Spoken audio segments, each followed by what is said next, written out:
शेराबाद के उजाड़ रेगिस्तान में मिट्टी की एक झोंपड़ी में 100 साल का फकीर बाबा रफीक शाह अकेला रहता था। एक रात उसकी नींद दरवाजे पर अचानक तेज दस्तक से टूट गई।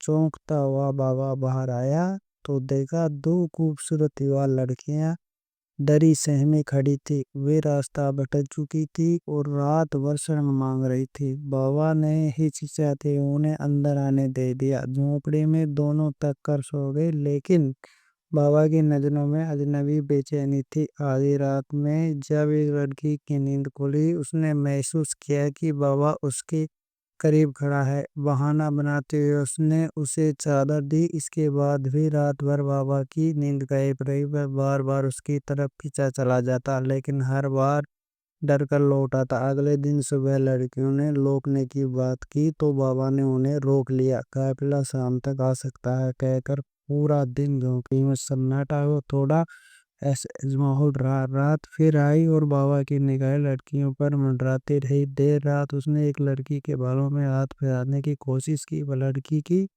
हल्की हरकत से डरकर दूर हो गया। तीसरी रात आए तो बाबा ने एक नया बहाना बनाया। काफिला फिर वहीं आया।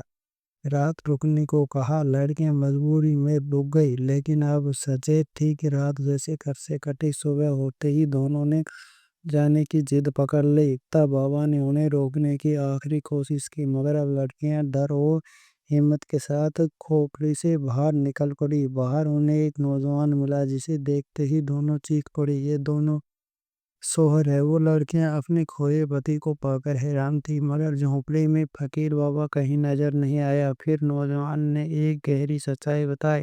दरअसल वही बाबा था, कभी एक अभिमन्यु युवक जिसने शराब के चलते फकीर की शक्ल मिलती थी।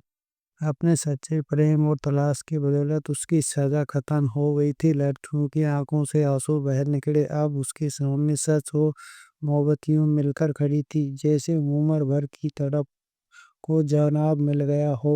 सीख इस कहानी